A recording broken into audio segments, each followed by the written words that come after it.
शेतकरी मित्रांनो, हळदीमध्ये सगळ्यात मोठं प्रॉब्लेम म्हणजे फेरस आणि झिंकची डेफिशियन्सी.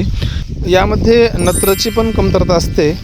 नत्राची कमतरता असेल तर जुनी पाने पिवळी पडतात.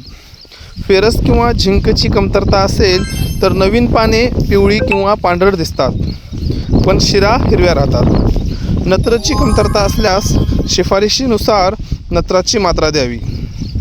व फेरस आणि झिंकची कमतरता असेल तर प्रति एकर नोबल इड्डा फेरस 6% 500 ग्राम आणि त्यासोबत नोबल झिंक 12% 250 ग्राम व हे पूर्णपणे अपटेक होण्यासाठी त्यासोबत आपल्याला बायो ट्रान्सफॉर्मर 500 ग्राम प्रति एकर या प्रमाणात सोडायचे आहे.